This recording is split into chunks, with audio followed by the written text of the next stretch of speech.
Morning student, my name is Vijen Singh. I am a SST teacher in Victorious International School. We are going to start chapter number 11, the nationalist movement and independence.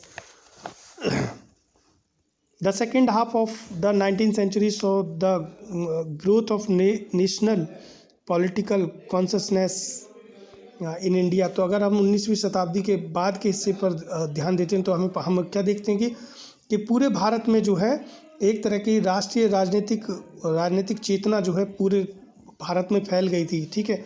The Indians realise, उन्हें विश्वास, भारतीयों को ये विश्वास हो गया था the growth of British imperialism. अगर अंग्रेजों का जो साम्राज्य बढ़ा, इम्पेरियलिज्म साम्राज्य, अगर अंग्रेजों का साम्राज्य बढ़ा तो क्या होगा. And started a long struggle for freedom. तो उन्होंने मान लिया था कि अगर अंग्रेजों का साम्राज्य बढ़ता है तो हमको जो है एक लंबा संघर्ष करना पड़ेगा या आज़ादी के लिए. They started developing a feelings of belong to a nation.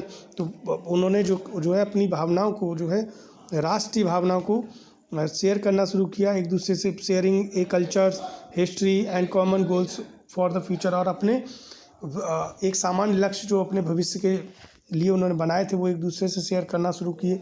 ठीक है. किस तरीके से, अगर हम बात करते हैं तो number 1 economic एक्सप्लॉयटेशंस.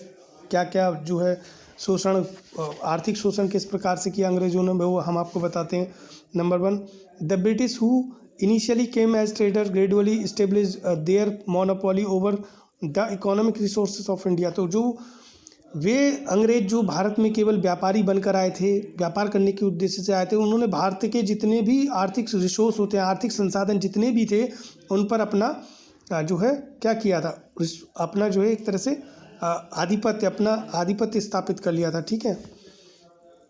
They turn India into A supplier of raw materials for the British industry. तो वो उन्होंने भारत को एक सप्लायर के रूप में बदल दिया था, एक ऐसा सप्लायर जो रॉ मटेरियल सप्लाई करता है ब्रिटिश इंडस्ट्रीज़ को.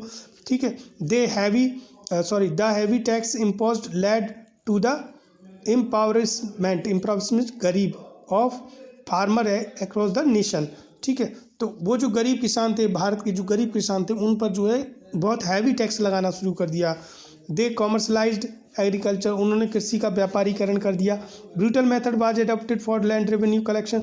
तो जो भू राजस्व जुड़ता था उसे कलेक्ट करने के लिए भी इन्होंने क्रूर तरीकों को अपनाना शुरू कर दिया. किसानों पर मानो पैसा समय से टैक्स नहीं भरा गया तो उन्हें बहुत अधिक दंड देना. तो बहुत सारे क्रूर तरीकों को इन्होंने इस्तेमाल करना शुरू कर दिया. Traditional industries and craft were destroy. जो पारंपरिक उद्योग धंधे थे, जो हमारे यहाँ हैंडीक्राफ्ट था, उसे पूरी तरह से ख़त्म कर दिया गया. Dadabhai Naoroji referred to this as the systematically drain of wealth. ठीक है. इसको दादा भाई नौरोजी ने इसे ड्रेन ऑफ वेल्थ कहा फ्रॉम इंडिया टू इंग्लैंड. ठीक है. तो इस तरीके से जो है शुरुआत हुई थी अंग्रेज़ों की. अगर बात की जाए next is awakening of Indians to their rich culture heritage. तो जो है भारतीयों के अंदर किस तरह से अपने जो सांस्कृतिक विरासत है उसके प्रति, जो समृद्ध सांस्कृतिक विरासत है उसके प्रति कैसे जागरूकता हुई. ठीक है.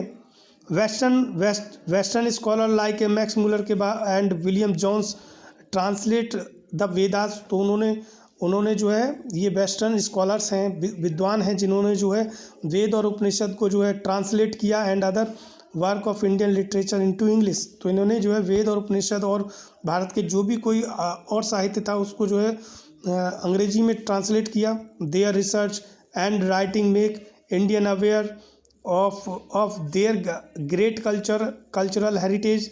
ठीक है. तो उनको ये महसूस हुआ कि ये तो बहुत बड़ी विरासत है. ठीक है. महान विरासत है भारत की. ठीक है. और इस रिसर्च से जो है इंडियंस अवेयर हो गए ऑफ देयर ग्रेट कल्चर, जो उनकी सांस्कृतिक विरासत है उसके प्रति वो अवेयर हो गए. ठीक है. The work of the theosophical society, the Brahmo Samaj, Arya Samaj and Ramakrishna mission awake a feelings of pride of Indian. तो इन्होंने जो है भारतीयों के अंदर गर्व का भाव जो है उसका संचार किया. उसको जो है लोगों के अंदर अपनी एक तरह के आप कह सकते हैं प्राउड फील कराया कि नहीं भाई, आपको अपनी समृद्ध विरासत नहीं देख रहे हैं, आप पुरानी जो हमारी इतनी समृद्ध सांस्कृतिक विरासत है आप उसे क्यों भूल रहे हैं. ठीक है. तो ये बड़ा अच्छा काम किया था इन कई संस्थाओं ने. ठीक है. Next is suppressions and oppressions of the Indians, तो भारतीयों को जो सस्पेंशन मीन्स दमन करना, ठीक है, और ऑपरेशन मीन्स विरोध, ठीक है। Oppressive natures of colonial expression, ठीक है, एक्सपेंशन, तो उसका विरोध था जो आप ये कह सकते कॉलोनियल एक्सपेंशन जो था, जो ये अपना साम्राज्यवाद को बढ़ावा दे रहे थे, ठीक है। तो brutal method adopted to suppress popular uprising, तो जो ये क्रूर तरीका अपनाते थे, दमन का जो क्रूर तरीका अपनाते थे, उसका विरोध करना। Policy of racial discrimination in administration, तो जो भारतीयों के संग भेदभाव होता था प्रशासन में, सरकारी नौकरियों में, जिस प्रकार का भेदभाव करने वाली नीति थी, उसका भी विरोध होना शुरू हो गया था, ठीक है। ठीक है, तो आज के वीडियो में बस इतना ही। नेक्स्ट वीडियो में हम आपको political, administrative and economic unification of the country के बारे में बताएंगे। तब तक के लिए थैंक यू।